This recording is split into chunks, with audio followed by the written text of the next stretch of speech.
Atos dos Apóstolos, capítulo 9, de versículo de número 10, 11 e 12. Diz assim: Havia ainda mais um certo discípulo chamado Ananias, e disse-lhe o Senhor em visão: Ananias? E ele lhe respondeu: Eis-me aqui, Senhor. E disse-lhe o Senhor: Levanta-te, vai à rua chamada direita, e pergunta em casa de Judas por um homem de Tarso chamado Saulo. Pois eis que ele está orando. Numa visão ele viu que entrava um homem chamado Ananias, e pôs sobre ele as mãos, para que ele tornasse a ver. Amém? Atos dos Apóstolos, capítulo de número 9, de versículo de número 10, 11, de versículo de número 12. Ao final das contas, quem era Paulo, ou melhor dizendo, Saulo, e posteriormente teve seu nome modificado? Saulo tem um significado grande. Paulo, depois da transformação do resplendor da glória de Cristo no caminho de Damasco, recebeu o título de Paulo, sendo o significado pequeno, que quer dizer pequeno, porque diante de Deus ninguém é grande. Quem era Paulo de Tarso?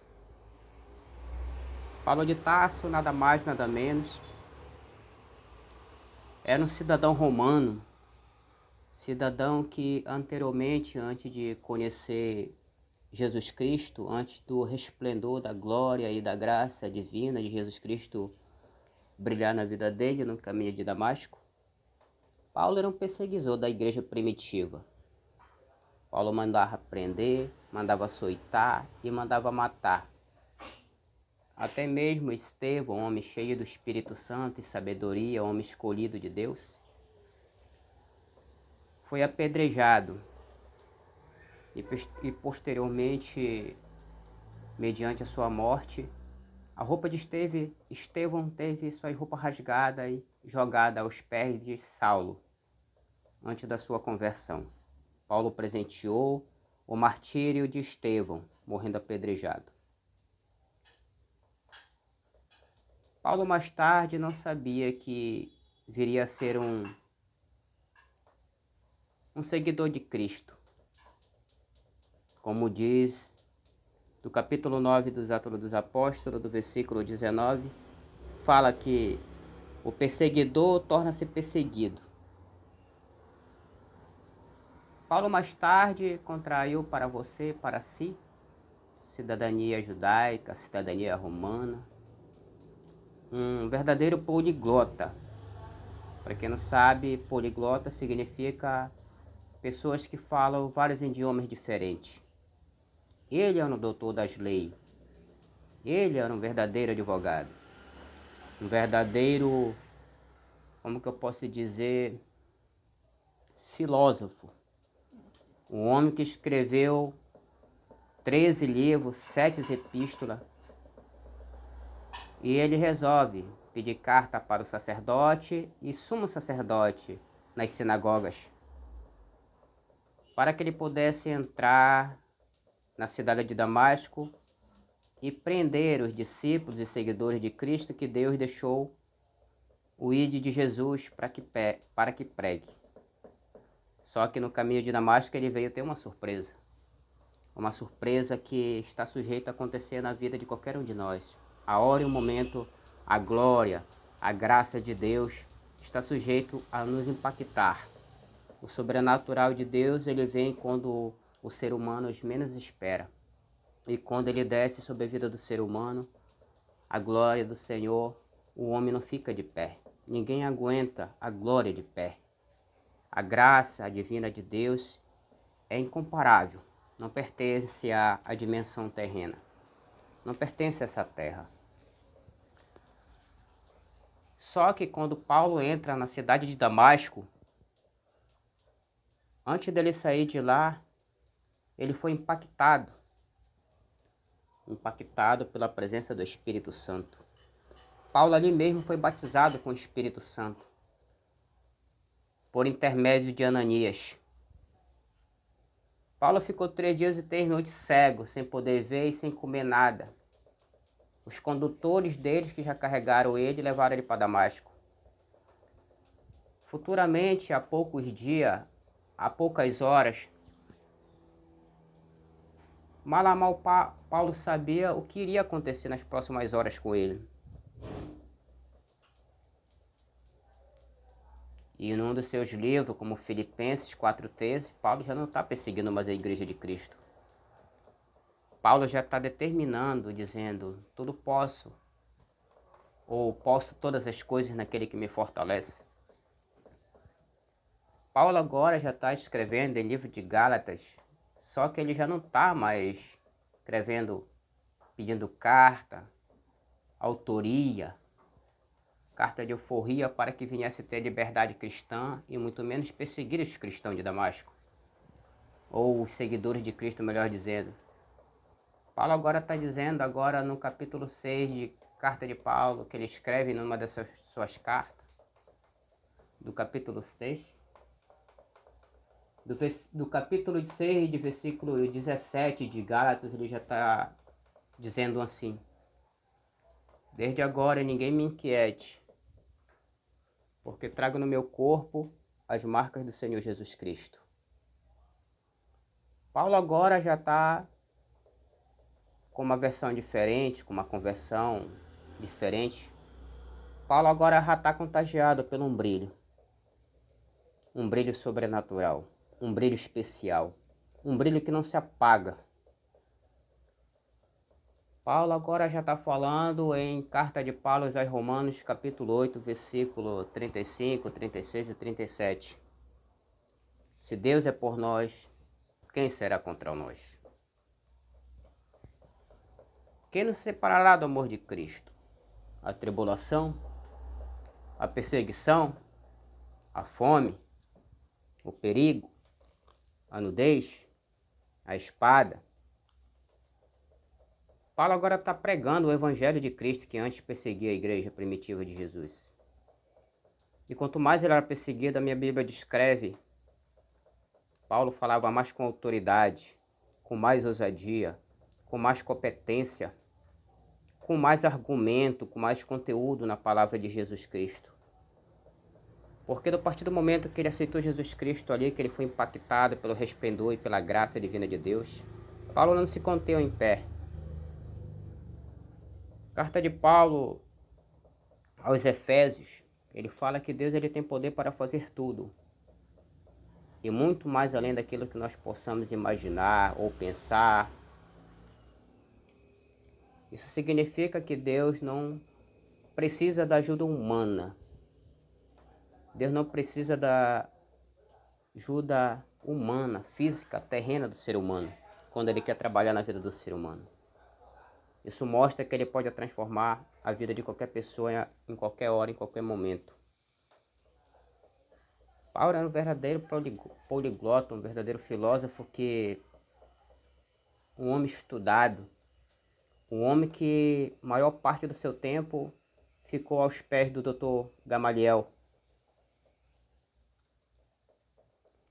E agora Paulo ele está vendo que, como ele diz em 2 Coríntios, capítulo 12, de versículo 15, de 2 Coríntios, que ele por si próprio escreveu, ele está falando que eu de muita boa vontade gastarei e me deixarei de gastar por vossas almas, mesmo que amando cada vez mais, seja menos amado.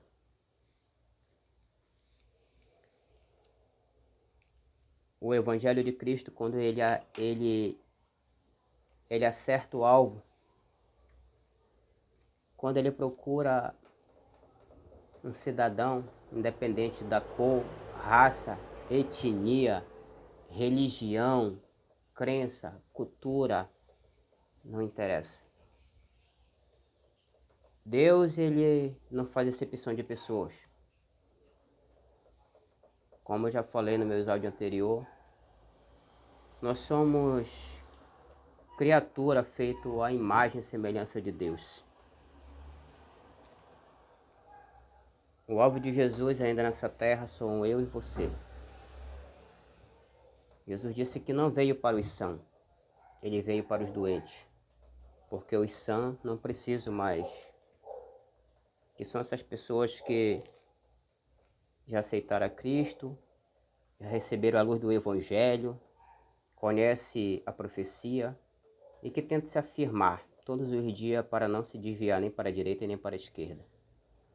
Esses doentes são essas pessoas que é considerado sem Cristo, essas pessoas que estão precisando de ser transformado, como Paulo foi. E nessa vida, esse personagem ele é um exemplo. A história narrada deste homem aqui, ela é repleta de conteúdo, ele é repleto de história extraordinária que extrai de lá para a minha vida e para a tua vida um exemplo de como Deus nos ama. Como diz lá no livro do Evangelho de João 3,16, que Deus amou o mundo de tal maneira que entregou seu Filho unigênito, ou seja, o único Filho que ele tinha, para que todo aquele que nele crê não pereça, mas tenha vida eterna.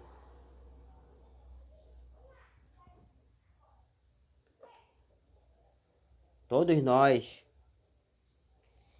temos o poder de escolha chamado o livre-arbítrio. Livre-arbítrio. Árbitro. A vida sempre vai colocar os dois lados na vida do ser humano. O lado mais difícil e o lado mais fácil. As pessoas que torcem pelo nosso fracasso, que não torcem para o nosso sucesso, essas pessoas geralmente e normalmente elas vão apreciar os nossos erros, as nossas falhas como ser humano. Mas cabe a nós olharmos da maneira correta e do ponto de vista. Porque assim como Deus alcançou a misericórdia dele na vida do apóstolo Paulo, ele tem poder e autoridade de fazer isso na vida de qualquer ser humano. Em 1 Coríntios, capítulo 1, de versículo de número 27, é um versículo muito clássico, que ele fala assim: Deus escolheu as coisas loucas deste mundo para confundir as sábias. Deus escolheu as coisas fracas deste mundo para confundir as fortes.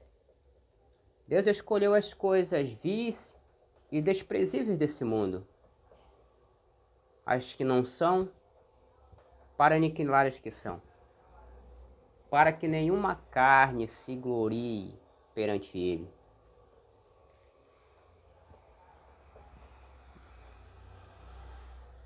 Deus, ele pega aquelas pessoas incapacitadas, incapazes, aquelas pessoas que não têm significado nenhum diante dos olhos humanos.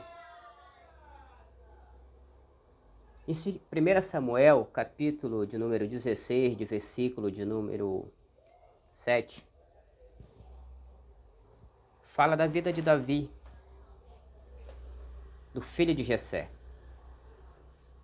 O Senhor Deus, quando mandou o profeta, o juiz, na casa de Jessé, ungir Davi como rei de Israel, o futuro rei de Israel, ele disse para ele assim: não olhe para a aparência, para a altura da sua estatura, porque eu tenho rejeitado. O homem vê o que está diante dos seus olhos, porém eu olho para o coração. Deus já sabia por que ele estava pronunciando isso através da sua palavra para o profeta Samuel. Porque ao se deparar com Davi, Davi era um homem pequenino, um homem de aspecto gentil, um rapaz com a característica ruiva, um rapaz que de baixa estatura, enquanto os irmãos de Davi, Eliabe, Abinadab, Samar, Natanael, Radai, Ozen, eram tudo homens de guerra, homens valentes, homens experimentados nas batalhas, homens que já tinham experiência com guerra, já tinham confrontado os rivais, como por exemplo os filisteus que o afligiu, a nação de Israel. Ele já tinha experiência. E os olhos humanos veem isso. Ele escolhe aquele que tem experiência, que já acha que tem experiência e capacidade, para que o outro não venha dar trabalho e muito menos atrasar o projeto que o ser humano tem. Essa é a intenção, essa é a visão que a gente tem das pessoas. Só que Deus não olha para isso. Deus ele olha para o coração do ser humano. E desde a sua mocidade, a minha Bíblia descreve que Davi tinha uma intimidade com o Senhor, coisa que os irmãos dele não tinham, coisa que nenhum dos irmãos deles tinham. E ele mandou chamar, depois que passou os 7 filhos de Jessé, Samuel mandou chamar Davi. E ele disse, já acabou o jovem? Não, está faltando um que está pastoreando. Está lá no pasto, tá pastando as ovelhas malhadas. Ovelha malhada não é aquela que pelo tecido do seu couro cabeludo ficava que nem preta e branca, como a gente descreve pela nossa característica, pelo nosso modo de pensar. Não. Vacas malhadas naquela época, no original, são vacas, bezerros, que tinham um olho só no meio da testa, que nasceu com 3 patas, que nasceu com deficiência física, na verdade, que lá na frente eram levadas para o comércio e vendidos. E quando Deus unge Davi como rei de Israel futuramente, Davi é confrontado para o rei Saul. Davi começa na sua jornada, antes de assumir o seu trono, que o próprio Deus tinha estabelecido a ele. Deus tinha estabelecido para ele que ele assumiria o trono. E quando Deus fala, ele não é homem para que minta, e nem filho do homem para que se arrependa. Deus ele vela pela sua palavra, ele não volta atrás. Deus ele conhece o passado, o presente, o futuro, sempre vai conhecer. Ele é eterno, ele sabe de todas as coisas. Nas noites de núpcias, primeiro desafio que Davi teve que enfrentar foi na mesa do rei Saul. Por 2 vezes o rei Saul lançou a sua lança contra a parede contra Davi. Tentou matar. E Davi teve que correr, por reverência e respeito pelo rei Saul. A Bíblia fala que havia um espírito maligno da parte do Senhor que o consolava o rei Saul, somente quando Davi tocava a harpa. Agora você imagina o mesmo futuro rei de Israel, não queria tomar posição de ninguém, não brigou por trono, simplesmente era um jovem educado, obediente aos seus pais, às suas mães, guardou princípio, guardou cultura dos seus pais, guardou doutrina, ensinamento e outras coisas mais. Isso mostra que nós temos que se apresentar diante de Deus com um coração puro, ou então se expressar de uma forma interior, porque, como ele falou para o profeta Ezequiel, e eis que vos darei um coração novo, tirarei esse coração de pedra, e dentro desse coração colocarei um coração de carne. E esse espírito, tirarei esse espírito e colocarei o meu espírito dentro dele. Quando Deus ele transforma a vida do ser humano, Paulo ele escreve lá em 2ª carta aos Coríntios, que eis que as coisas velhas se passam e tudo se faz novo. Tudo se faz novo. Então as coisas do mundo, quando a gente prova, fica para trás. Nós temos que estar em novidade de vida. O que passou, passou. Trazemos para nossa lição o modo de viver diferente do qual nós vivia, do velho homem, mas que nós possamos ser revestidos de um novo homem. A pré-eleição do rei Davi, futuramente o rei de Israel, demonstra um fortalecimento, um incentivo da parte de Deus para mim e para você. E começa me dando a mim e a você uma lição de vida. Porque Jesus disse, no mundo tereis aflições, mas tende bom ânimo. Eu venci o mundo e vós vencereis também. Então, conduzir o espaço com Jesus Cristo não é fácil. A caminhada com Cristo não é fácil. E Jesus disse também que não ia ser fácil. Mas ele falou na sua palavra, bem-aventurado é aquele varão que quando é provado, que depois de provado receberá a coroa da vida, a qual o Senhor prometeu àqueles que o amam. Então Deus, ele tem promessa para a minha vida e para a tua vida. Só que nós temos que dar ouvido à palavra do Senhor. Aí você me pergunta, mas a Bíblia, o que é a Bíblia? Sim, o que é a Bíblia? É muito fácil a gente falar, é a palavra de Deus, certo? Mas eu vou te explicar de uma forma mais clara. A Bíblia significa Deus revelado à humanidade. A palavra Bíblia vem do grego. Um conjunto de vários livros, contendo 40 autores diferentes. A Bíblia, por extensa, de capa a capa, ela vem ter 1189 capítulos de Gênesis até a revelação de Apocalipse. Existem dois cânon, o cânon antigo e o cânon do Novo Testamento. O cânon antigo do Antigo Testamento é composto de 39 livros. E o cânon do Novo Testamento é composto de 27 livros, que forma 66 livros, contendo 31.173 versículos de Gênesis e Apocalipse. Essas promessas que é encontrada dentro desse estojo do cânon sagrado, hoje é um privilégio nós termos a palavra de Deus nas nossas mãos. Porque a igreja de Cristo, a noiva do Cordeiro, está sendo perseguida de uma tal maneira que essa palavra não pode ser pregada. Há lugar no mundo que a palavra de Deus não pode ser profetizada. Nesse exato momento existem cristãos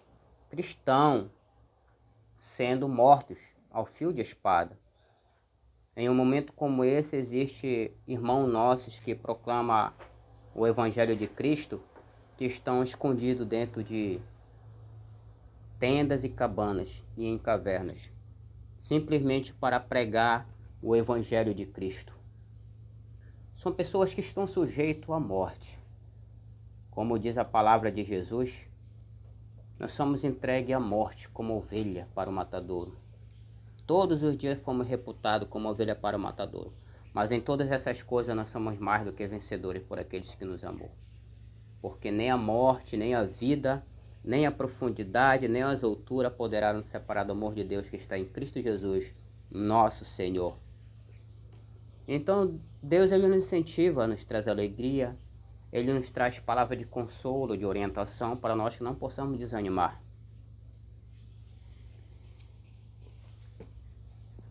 Um exemplo desse cidadão romano a qual eu falei, chamado Saulo de Tarso, é um exemplo de vida.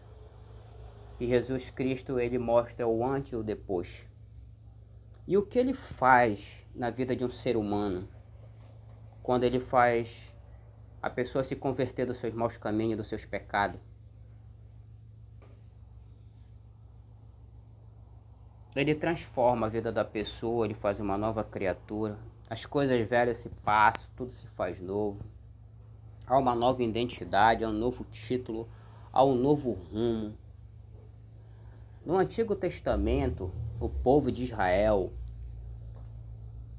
eles festejavam aproximadamente 300 festas ao ano. E numa dessas festas era a festa da expiação pelo pecado de Israel. Porque como o povo pecava continuamente, eles tinham que se apresentar continuamente perante o Senhor. E aqueles que tinham condições levavam um cabrito, levavam um cordeiro, e aqueles que não tinham levavam um quê de farinha misturada com azeite nas suas vasilhas, e outros levavam uma pombinha, mas não era porque não queria, era porque eram as condições que não davam. Então os que tinham as condições naquela época, no contexto histórico original da época, eles levavam ovelhas e sacrificavam. Em prol a remissão do pecado de cada ser humano, de cada israelita, era colocado em cima daquele animal. Ele matava aquele animal, todo o pecado que ele continha era passado para a vida daquele animal. Ele estava purificado daquele pecado que ele tinha cometido perante o Senhor. Só que como o povo de Israel era rebelde, era ingrato, porque um dos maiores pecados do povo de Israel, da nação de Israel, foi o pecado da ingratidão. Deus mandou os seus milagres na terra do Egito, antes dele libertar o seu povo. Ele mandou as pragas das rãs, das lepras, dos piolhos, a praga dos gafanhotos, praga das trevas, a praga da matança dos primogênitos. Ele fez a água se transformar em sangue, mas com tudo isso o povo não aprendeu. Existiu um homem na Bíblia Sagrada chamado Tomé, ou São Tomé, que depois que Jesus Cristo morreu e ressuscitou depois de 3 dias, quando ele apareceu a ele, não acreditou. Quando falaram da ressurreição de Jesus Cristo, ele não acreditou, ele teve que ver. Ele teve que tocar em Jesus Cristo para ver e para comprovar se era ele. E o Senhor Jesus Cristo disse: bem-aventurado aqueles que não viram e creram. Amém? Louvado seja Deus. É para mim e para você essa palavra. Porque a fé vem pelo ouvir. Ouvir a palavra de Deus. No livro de Hebreus, um autor desconhecido, ele fala que a fé é o firme fundamento das coisas que não se vê e a convicção dos fatos que se esperam. Então, o povo nação de Israel, durante não ver o milagre, os sinais extraordinários que Deus operava, eles murmuravam. Quando Moisés foi para o Monte Sinai interrogar pelo povo para receber os 10 mandamentos do Senhor, por tanta demora, por ele ter passado aproximadamente 40 dias no Monte Sinai, quando ele desceu de lá, o povo já tinha se corrompido pelo pecado, inclusive Arão. Porque o povo queria um Deus para adorar, e por falta de paciência, conhecimento e prudência, por falta de amor, o povo Arão começou a suprir a necessidade, ele cedeu a sua força ao povo israelita. Sendo ele que não era para ele ter submetido a fraqueza, a persistência do povo. E eles fizeram um bezerro de ouro. Todo mundo conhece essa história aqui. E quando Moisés veio do Monte Sinai, ele se indignou. E ele quebrou as 2 pedras. Ele ficou tão aborrecido que ele quebrou as 2 pedras dos 10 mandamentos do Senhor.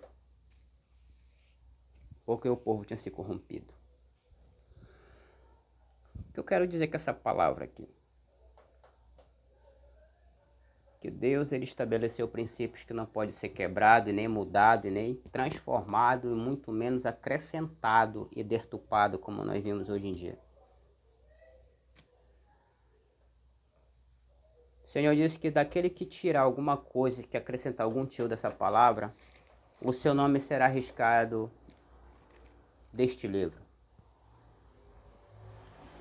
Então que o Senhor possa te abençoar grandemente, que você possa, que essa palavra possa servir de reflexo para a tua vida, que eis que estou à porta e bato. Se alguém ouvir a minha voz, eu entrarei em sua casa, serei ele comigo, serei com ele e ele comigo. Que Deus possa abençoar a tua vida. E falar que nem Jesus falou para Ananias: vai, porque este é um vaso escolhido para mim, que há de pregar perante os príncipes, perante os mestres, governadores e outras coisas mais. Que Deus possa abençoar a tua vida nessa noite, que Deus possa fazer com que você possa ler e reler essas palavras. Você que tem Bíblia, estude ela. Medite na palavra de Deus, porque ela é vida, ela transforma, ela cura, ela liberta, ela faz mudanças de vida. Mas para essa mudança acontecer, nós precisamos renunciar ao pecado, deixar as coisas ilusórias deste mundo e se revestir da armadura de Deus. Se revestir com o capacete da salvação, com a espada do Espírito, que é a palavra de Deus, para que Ele possa transformar a tua vida e a vida da tua família. Não duvide do seu milagre. Se você está passando por dificuldade, eu tenho uma palavra de Deus, uma palavra de bênção para ministrar na tua vida. O deserto, ele é passageiro em primeiro lugar. E em segundo lugar, o deserto é uma oportunidade para Deus entrar e trabalhar na tua vida e na vida dos teus familiares. O desânimo, ele é o inimigo da esperança. Não é fácil determinar, mas deixa o Senhor Jesus Cristo treinar a tua mente. Deixa Ele trabalhar no teu coração, na tua alma. Deixa Ele soprar nas tuas narinas o vento do Senhor, como Ele soprou na vida do apóstolo Paulo, na vida de Davi, na vida de Salomão. Deus, Ele tem bênçãos para entregar na tua vida. Deus, Ele tem maravilhas para fazer na tua casa. Não perca mais tempo. O ser humano, ele tem um tempo determinado aqui nessa terra. E o tempo do ser humano de nascer, crescer e morrer, chega. Venha fazer a sua história com Deus. Venha fazer a sua jornada colocando Jesus Cristo como autor da sua história. Que você possa, na verdade, deixar Ele escrever a sua história. No livro de Eclesiastes, se não me falha a memória, no livro de Eclesiastes, do capítulo, se não me falha a memória, do capítulo 11, ele fala assim: lança o teu pão sobre as águas, porque depois de muitos dias o achará. Lança a tua semente. Lança hoje a tua ansiedade, o desejo do teu coração. Lança as tuas dificuldades, os teus projetos, o que você almeja, os teus sonhos. Do capítulo 11 do livro de Eclesiastes, do versículo 9, fala bem assim: alegra-te, jovem, na tua mocidade, e alegre-se o teu coração nos dias da tua mocidade, e anda pela vista do teu coração e pela vista dos teus olhos. Sabe, porém, que por todas essas coisas te trará Deus juízo. Afasta-te, pois, a ira do teu coração e remove a tua carne do mal, porque a adolescência e a juventude são vaidade. É muito linda essa passagem da Bíblia, porque é um exemplo de que como o nosso tempo é precioso para Deus. Como é precioso cada minuto, cada segundo para Deus e para nós. A palavra de Deus diz, quando Paulo escreve, ele tira um exemplo de si mesmo, que quando eu era menino, eu falava como menino, corria como menino e discorria como ele também, como menino faz. Agora que sou homem, eu faço as coisas de homem. Então nós temos que sair do estado de meninice e virar homem. Homem no sentido da palavra, ter responsabilidade. Ver que só Jesus Cristo pode salvar e transformar a vida do ser humano. Quantas pessoas estão desperdiçando esse tempo? O livre-arbítrio que eu falei aqui é a capacidade e o poder das suas escolhas entre o certo e o errado, entre o justo e o injusto, entre a justiça e a injustiça, entre a honestidade e a desonestidade. Cabe a nós tomarmos a decisão certa. Porque o ser humano, ele é movível. Ele tem que entender que ele precisa da transformação de Deus.